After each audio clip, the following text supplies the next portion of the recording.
Hello and welcome to our weekly Parshas here. And this week's Parshas Mishpatim, as we know, the new series is concentrating on the Torah of the Yeshiva of Kelm.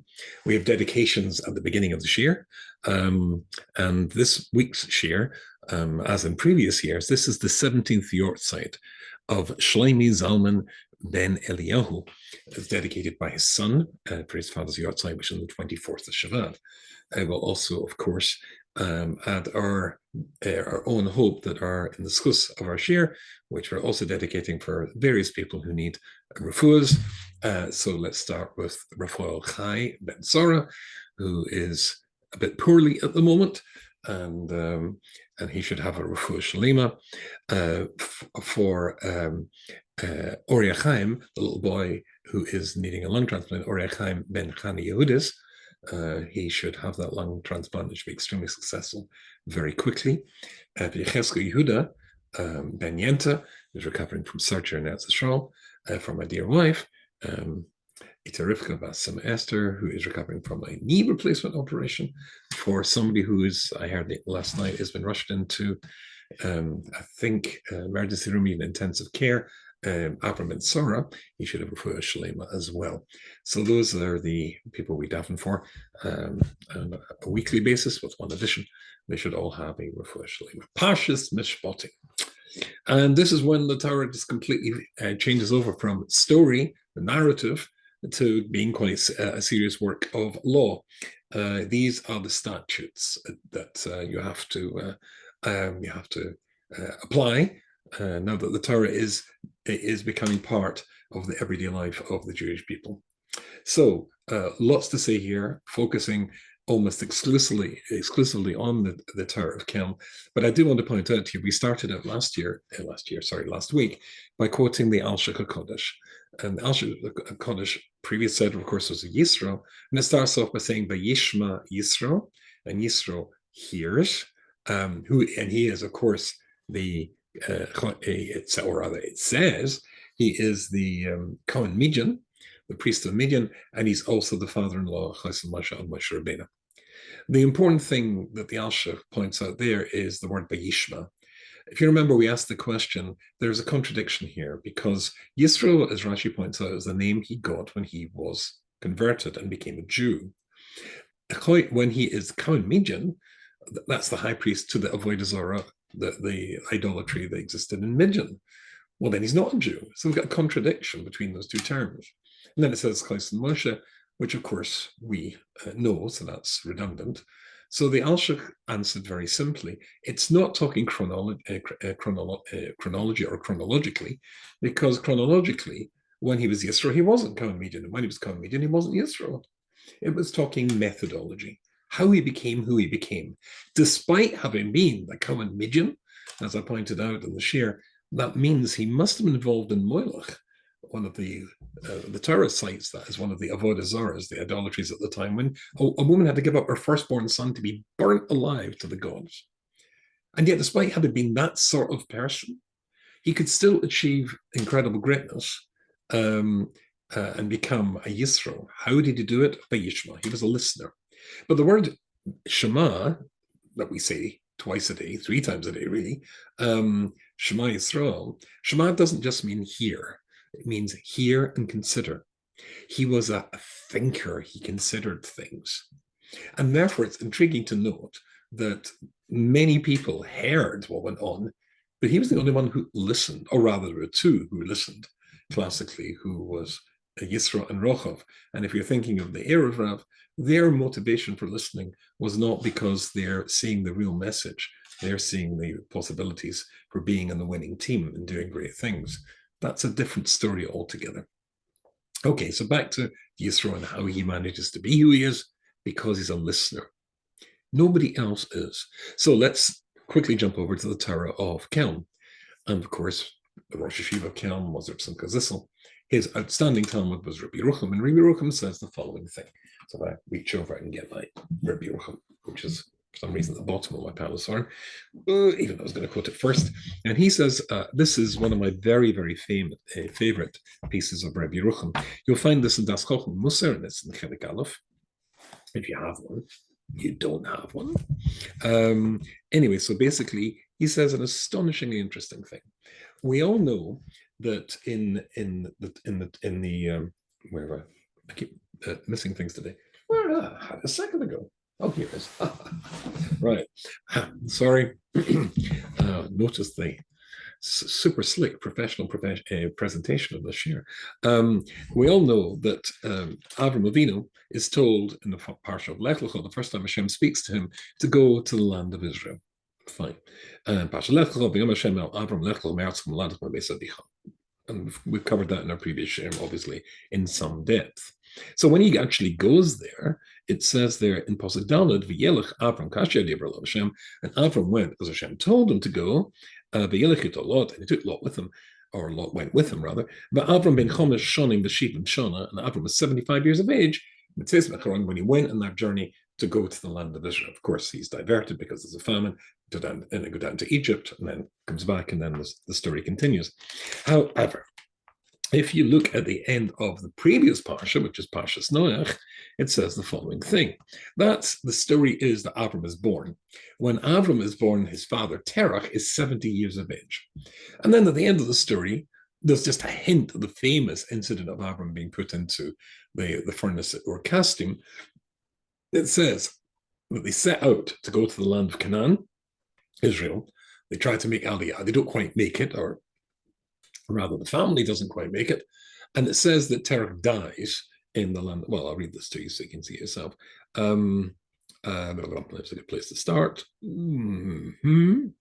Good. It says, so they went from Ur Kasdim Lechas Canaan to go to the land of Israel, B'yova ad Haran, and they reach Haran, V'yeshasham, and they dwell in Haran. And then it says, V'yiyu yemei Terach, and Terach's entire life was Chomesh Shanim or Masayim Shana, 205 years. B'yomas Terach Haran, and Terach dies in Haran. Full stop. Fine. Now, Rashi says there's something wrong here. And that is that the Torah writes it in such a way, because straight after this it says that Abram goes to the land of Israel, Lech Lecha.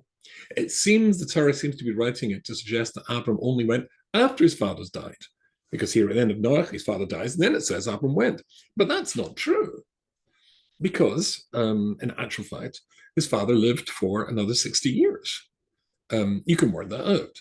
You work it out because if Terach was 70 when Avram was born, and Avram was 75 when he left his father, then by definition his father was 145 years of age, 145 years old when his son left him. But if you look at me 205, then by definition he lived for another 60 years. So therefore, why does, asks Rabbi Yerucham, the Torah write it in such a way in order to hide the answer, the reality that he left his father for 60 years? And Rabbi Yerucham simply points to the Rashi, but he struggles with the Rashi. Well, Rashi gives two answers. Answer number one, from a Jewish philosophical point of view, an evil person, and Terach was an evil person during the lifetime, even though they're breathing and their heart's pumping and blood's going around their veins, but they're a walking corpse. They are spiritually dead. And therefore, to say that he left his father, to imply he left his father when only after his father was dead, is actually, from a philosophical or theological point of view, a valid thing to say. Spiritually, his father was dead. That's answer number one. Answer number two, this is the one that troubles Rabbi Yerucham.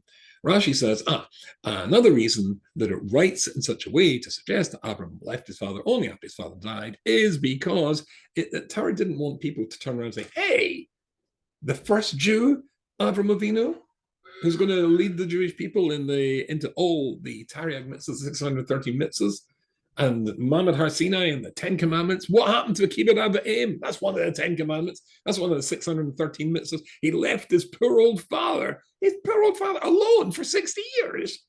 Ha! Some frum Jew, some paradigm of the Jewish people, that first Jew, Avram Avinu, in order the people shouldn't say that, think that, then the Torah writes it, as it were, to hide, to camouflage the fact that he left his father only after, not when he left his father for 60 years, not after his father had died, but to suggest he only left his father after he died. So he wanted to camouflage the truth. And this is when Rabbi Yerucham in Das Chacham Musar immediately says, well, there's something severely and profoundly wrong with that. And what's profoundly wrong with that is that, hold on, if the Torah is trying to camouflage something, if it's trying to draw a veil over the truth, well, it's not much of a veil. Because any kid can say, hold on a minute, didn't you say that Terach was 70 when Avram was born? Avram left when he was 75? That's 145, and subtract that from 205, and see in black and white in the Torah that he did leave his father for 60 years. What do you mean? What's Rashi saying that he camouflaged the fact? He hid the fact. It's not hidden. It's there. All you have to do is look. That's the answer. Rabbi Yerucham says Rashi's telling a very profound thing. People don't look. People don't think. They may hear things, but they never really pay attention. But Yisro is a listener. Yisro is somebody who listens. It's something it's demanded of us twice a day, or if you say Shema before you go to sleep at night, as you should, then 3 times a day. Like, you've got to think, not just hear, but to think. And he was a listener. So too, of course, was Rochav. Rochav in Parshas Yeshua, Perik Beis, Pasuk Yud. Why does she save Yeshua's 2 spies that he sent in to spy out the land of Israel? The answer is, she says, because we heard, Shemanu, we heard, or rather she heard, and she too became Jewish. So 2 people who really paid attention. Now, this is something we talked about in our previous Shem and Rabbi Yerucham, the fragility of miracles, how miracles are defeated with people's lack of thinking, lack of remembering, or being willing to remember. Well, we know that the Erev Rav, their conversion was temporary and insincere. The 2 who got it right was Yisro and Rochav, and their rewards were enormous. Leaving that aside, we've established the principle, the enormous, important principle of having somebody who's a listener. Okay, right. The beginning of Parsha, the beginning of the Parsha starts off in Mishpatim. If I quickly get out this Chumash instead of my normal little art scroll, and everybody knows where the Parsha starts off and what it starts off about. And I had never. I'm just going to share a new Talmud of from the, as it were, in the lineage of Kelm, a Talmud of Rabbi Yerucham.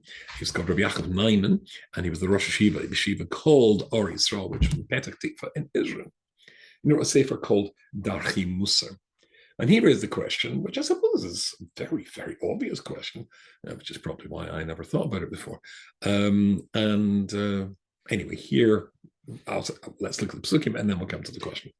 At the beginning of the Parsha, this is chapter Kaf Aleph in Shmais, if you like, chapters and Pasuk Aleph Be'elim Mishpatim She'atasim Lefnehem. These are the laws that you will lay before them. Kisitne Evet Ivri, if you buy an Evet Ivri, if you acquire a Hebrew slave. I should tell you that at least, I think twice, maybe 3 times, can't remember, in my previous career at Manchester, as when I was the campus rabbi for the University of Manchester, Liverpool, the whole northwest of England, I think twice or 3 times the university very kindly invited me to do a PhD. I didn't have time. However, having said that if I was to choose the subject to do a PhD on, it would be the subject of Avdus. Because when you translate the word Ebed into slave, it's a complete misnomer. It's completely misleading. There is no English word for Eved, which is usually mistranslated as a slave. Slaves comes up very, very negative ideas. We'll see why that is in a second. But we all know, as Rashi points out, that if somebody stole, and this is the halachas, you can look into them, if somebody stole and can't repay the cost, the debt that he incurs as a punishment for stealing, which could be, depending what he steals and how he steals, it could be double the value of the thing he stole, 4 times, 5 times, depending what he stole. It's a live animal. However, if you can't pay it back, you can't make financial recompense, then at that point, he could be sold as a slave. Now, slave doesn't mean, as I said before, the classic the slaver from the classic era. sounds horrible, or the slavery of America with blacks working in the cotton fields, etc. It's indentured labor. Indentured labor. In other words, he is sold, or his labor is sold. It's a bit like just occurs to me, sometimes these days, if somebody does something not too dramatic, like beat up a Jew until they're nearly dead in Manhattan, then they'll be given community service. You've got to do nice things, empty dustbins, or help old ladies, for a couple of weeks because you nearly killed a Jew. That sort of thing. It's you in a more serious sense. The amount. Let's make it simple. He stole something. The punishment will be paying $6,000. He doesn't have $6,000. His labor will be sold for 6 years, $1,000 a year. Somebody comes along and pays the $6,000 into the Beis Din. They pay it to the person he stole from. The man gets his money back, and this fellow goes and works for this guy who's paid his debt to society and debt to this fellow for over 6 years. That's what it's talking about. He's taking the Eved Ivri. So if you get an Eved Ivri, Sheish Shonim, lots and lots of commentators and commentary on Mikras Gedalis. And it says, Shonim Yavad, he will work for 6 years at Mishrias, and 7th year, Yetz L'chol Shechin, he goes out completely free. In Bagaba Yava, Bagaba Yetz, he becomes alone, and he goes out alone. He's unmarried. In Baal Isha, who Yatzli Isha Ilai. And if he is married, then of course his wife goes out from his new lodgings with him as well. Jumping the next pasuk, Bim Omer Yomer Eved. This is the critical bit. But if the Eved turns around and says, I have to, yes, I love my master, but as Ishti and my wife, as Bonai, that's if he's, as it were, get married in his indentured slavery period, and he wants to stay with them, Loi, I don't want to go out to freedom. Ve'gisha Adonov El HaElokim. So, or Elohim rather. He brings them to the Elohim. Now, what does that mean? The Beis Din. Beis Din, what is called El Elohim, which means one of God's names. If the Beis Din gets it right, then we believe that really they're the mouthpiece of God. That's why they use the same title. So you take them to the Beis Din, Ve'yigisha es El Delos, and they bring them to the Delos, the door, or Oi El Mezuzah, or to the door post. Well, if you take them to the door, automatically the doorpost is going to be there, or the door will fall out. Barodza Adonov es Ozno b'martzea ba'avda lo'olam, and then he will be pierced through his right ear, and effectively he will stay as an indentured, working for this guy, effectively, and looked after this guy for the rest of his life. It's actually up to the Yovel, so it could be as much as 50 years, but that's a life, certainly in those days. I mean, he was already an individual, so we're assuming that that's an entire lifetime. That's a very rough introduction to what's going on here. So here's the question which the Sefer Darkei Musa Rabbi Yaakov Naiman asks, which I never thought before. I'll read this a little bit the Hebrew to you, but I don't want to take too much of everybody's time. He says the following thing. Makashim, Biki law min haroy hoyel haskell is a parsha of Mishpatim kanoshim gemalichasadim.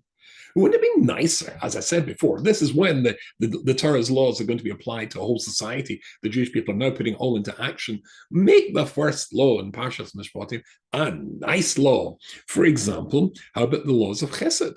The Mishpatim is full of Chesed. All the laws that if you lend people money, you mustn't impose interest on the loan, and you've got to be nice to them, and that's a nice way to start. But here you're talking to somebody who stole. The first laws that the Torah talks about is a Jew who stole and can't pay back money. But negative.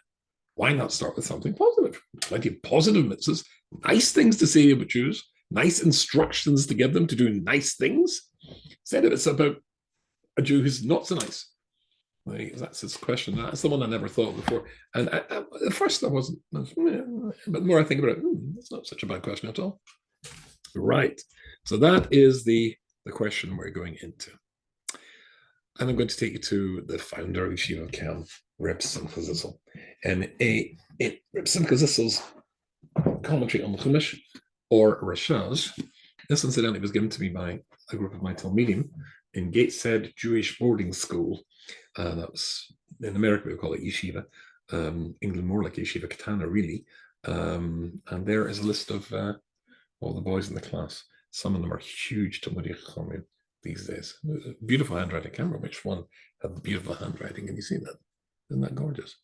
And there's a list of the boys' names. Anyway, so this is I've got two of these, but this is one that is rather precious to me for the reason it was a gift from these young, fabulous boys. Anyway, Reb Simcha Zissel, it addresses this whole idea of this whole concept, this part of the Torah about somebody being sold, so that the value of his work repays his debts, the Eved Ivri. And he's got a very, very long introduction about it. He was absolutely blown away by this, an answer which came to him over this whole issue, because he's never, as it were, really fully understood exactly what the Torah is talking about. But when he says, when I'm actually understood it, then I get very, very excited indeed. So the bit that he is really is puzzled about is the following thing. If I go back to Parshas Mishpatim, and I go back to this whole thing about the master boring the ear, then when Rashi passes his comment or writes his commentary here, he says, Rabbi Shimon hayadarish mikrazeh min chaymer. Rabbi Shimon, when he explains this, it's like a mincha. It's like there's a bit of a debate as to how to translate that. It like a bag full of pearls. Wow, that would be a nice thing to have, valuable pearls, or a bag full of beautiful other translation, smelling spices, something really nice. It's a very, very flowery and poetic way of saying that what he's about to say is so beautiful. It's like this bag of pearls or bag of spices. So we're going to take this guy and we're going to stick his ear next to a doorpost actually, and we're going to drill it there. What's unique about a door and a doorpost of all the things? Not a window, not a window frame, not a table, not the beams of the roof, etc. Why, of all the architecture of the house, the fabric of the house is something so special about the door and the doorpost? Omar HaKadosh Baruch Hu, Hashem says, because they played a critical role in Mitzrayim, and that's to say, of course, the blood from the Passover sacrifice was placed on the doorpost, so the Jews were protected, and of course the mezuzah goes in the doorpost, and of course inside the words of the mezuzah is Shema, pay attention. So that's what Rabbi Yerucham is going to discuss. So let's read a little bit to you. So why is this so exciting? Why is that commentary so exciting to Rashi? He said, I never quite figured that out until Hashem gave me the siyat d'shmaya, the inspiration to figure it out.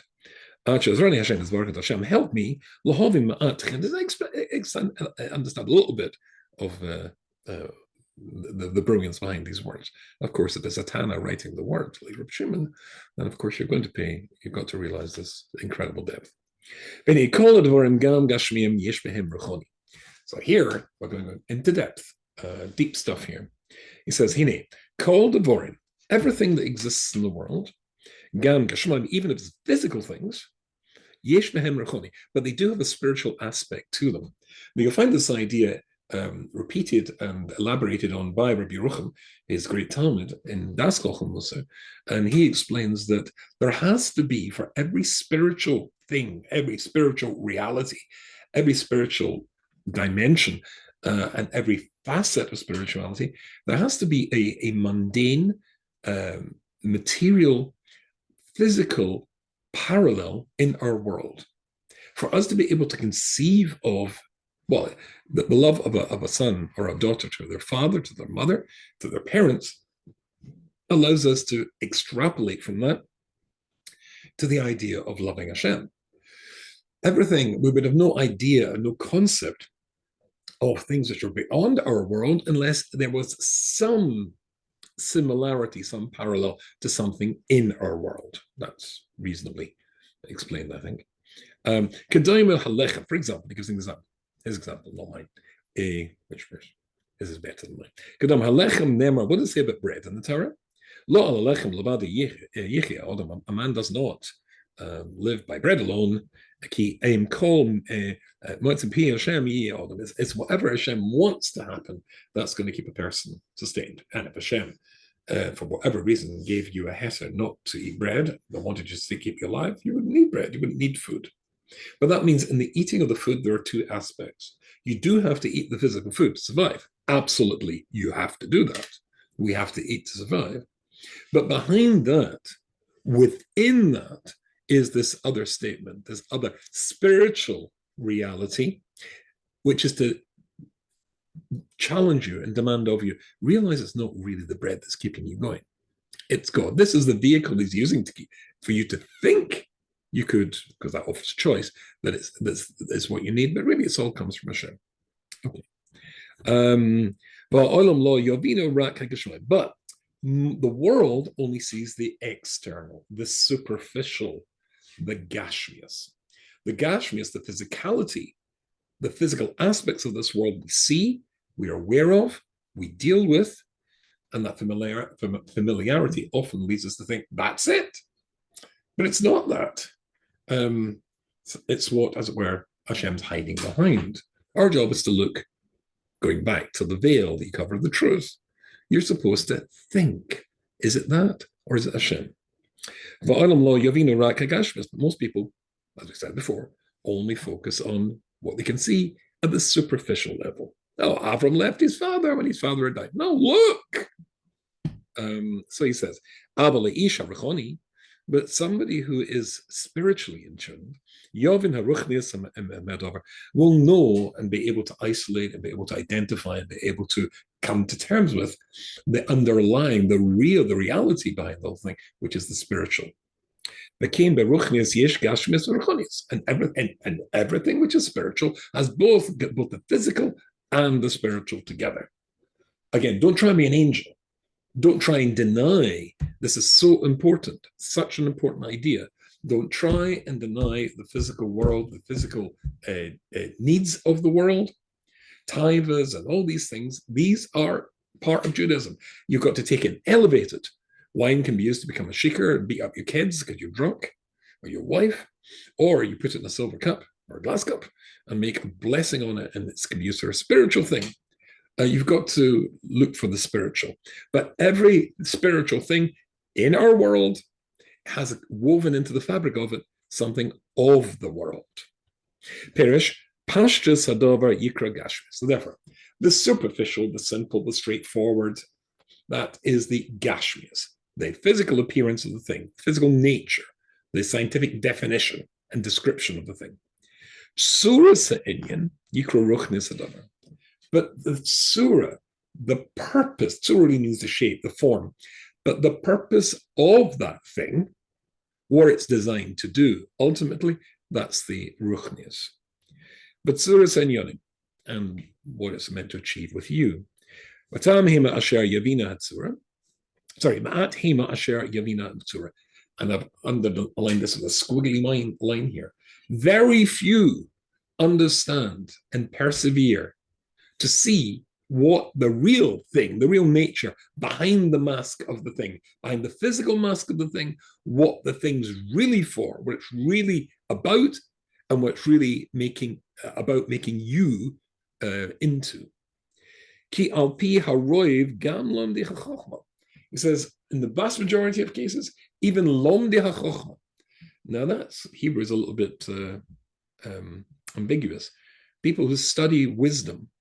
Now, I'm not sure if he's saying that means Jewish wisdom or general wisdom, but most people, even if they're highly intelligent, I think it doesn't mean Jewish wisdom, even highly intelligent people, then they're quite happy with the superficial, the basic empirical scientific definition of a thing, of a phenomenon, or phenomena, and not persevere to see what's beyond the atoms and the molecules. But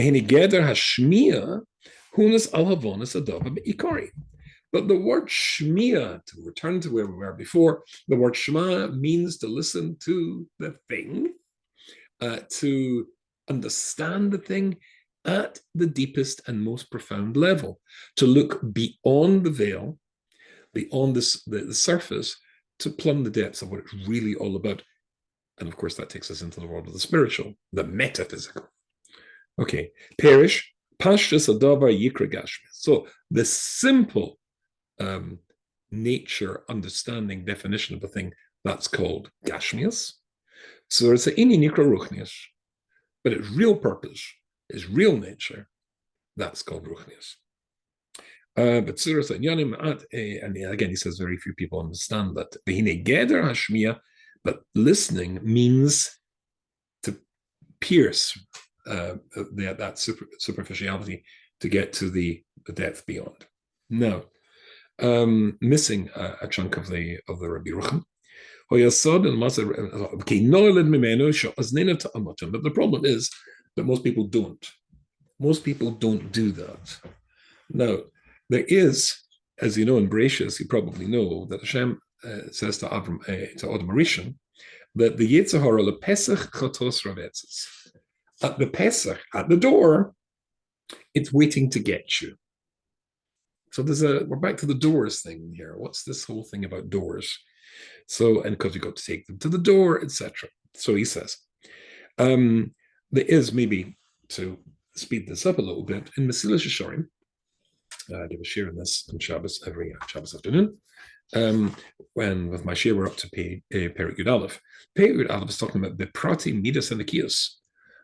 This is what is Pinchas ben Yair famously said, that there are various dimensions, various stages of a person's spiritual growth, and one of them is called Nikiyas, which is horribly mistranslated as cleanliness.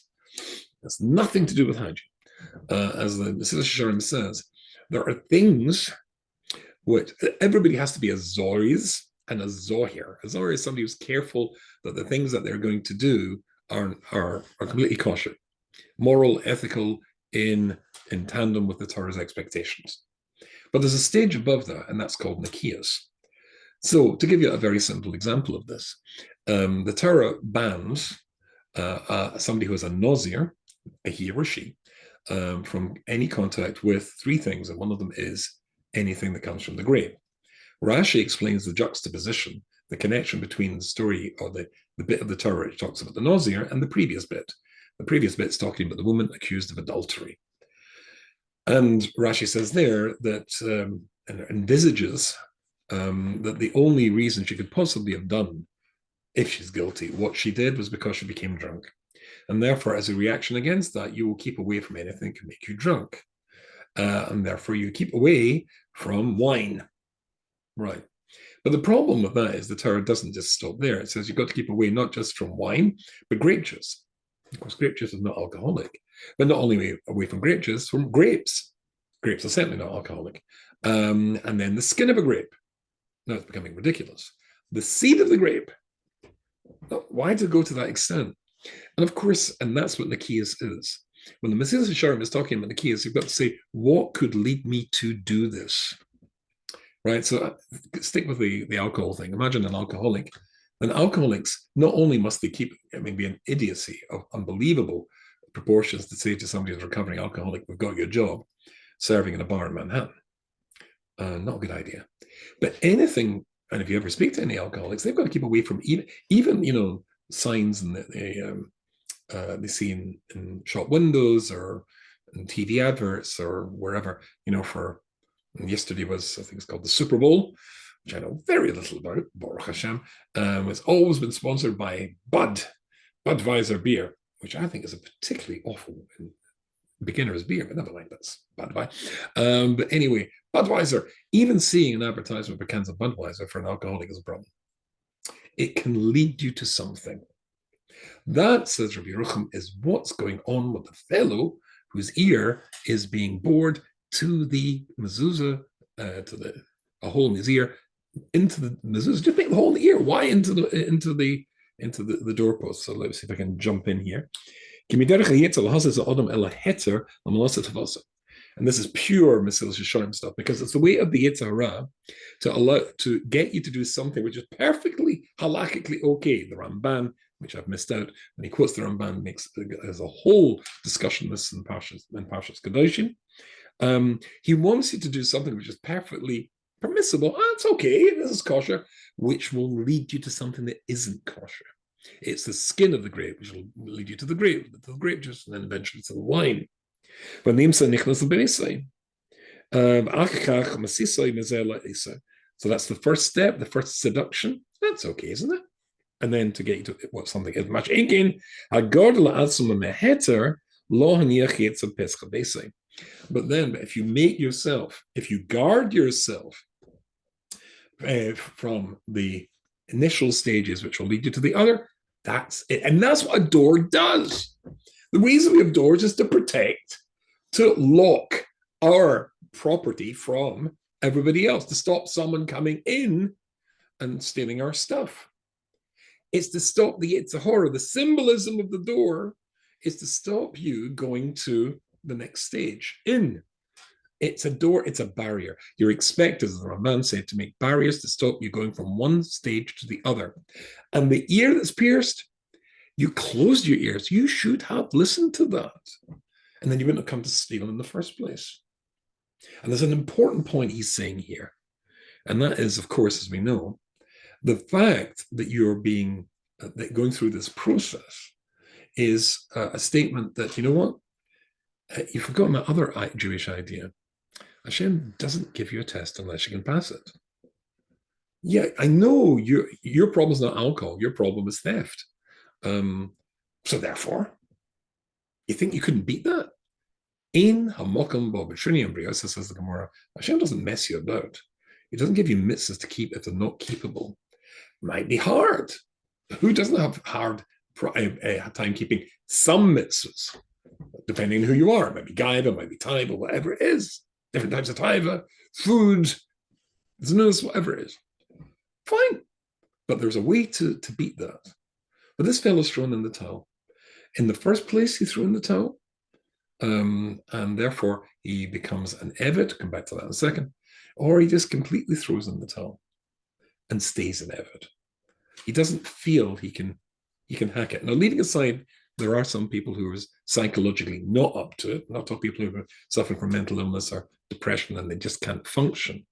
We're talking about people who are well. The fact that the guy has volunteered to stay with his master, that's why his ear, that heard Hashem saying, you'll be an eved to me, not an eved to somebody else. He's telling him, in giving you the Torah, I could make you beat this problem, but you've thrown in the towel. That's the boring of the ear at the doorpost, which says Shema on it. Listen to me, understand. You can beat this. It's in my Torah. As a no, because you can do the no. You can beat this. As long as you know the psychological steps, stage by stage. Don't know that. Make a door. Close the door so you won't go to the next stage. That, says Reb Simcha Zil, is the metaphor we have to focus on here. But if I now go back to Reb Simcha Zil's great Talmud, Reb Yerucham, to his Talmud that he started with, Darchi Musar, then Rabbi Yaakov Neumann, he goes and says, and this is what I wanted to do my PhD in. And I think I'll just paraphrase this because I don't want us to run over too long. And that is, there is nothing worse, as everybody knows, than taking somebody who has a weakness, particularly for theft or violence, and putting them in prison. All they're going to do is learn to be a more violent or better at violence or better at theft.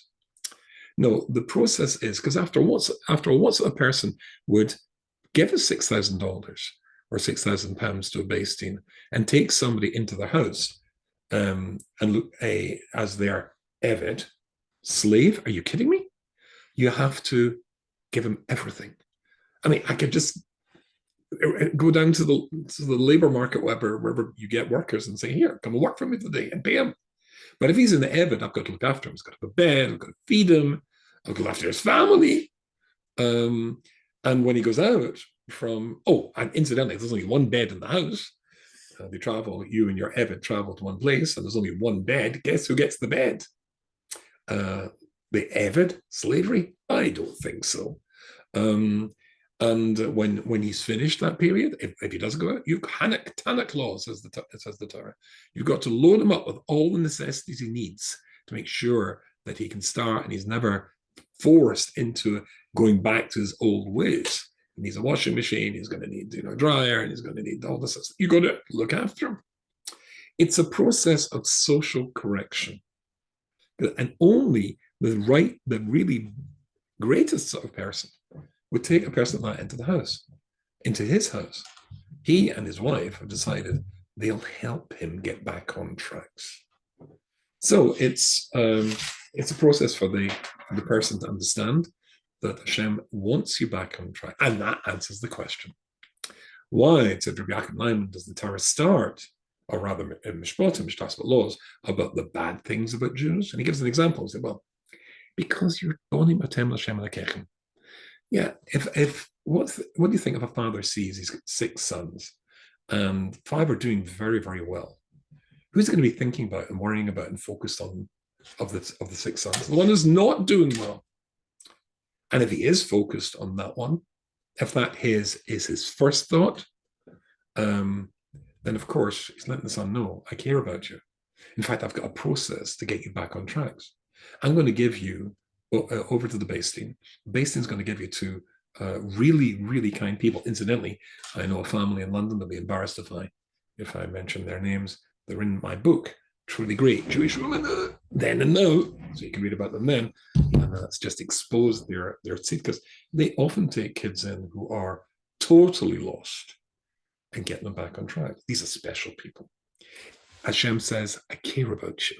You're the one I'm thinking about, not my 5 boys that are okay. I'm worried about you. So the first thing when it comes to Jewish law is to take kids like this, take individuals like this and get them back on track. And you can get back on track. Hashem will give you the laws in the first place so you can do it. But even when you stumble, even when you fall, he's going to help you get back on track. And he's going to use his greatest tzaddikim, like my friends in London, to do exactly that. I hope you enjoyed the share. I look forward to seeing you next week. Have a wonderful week.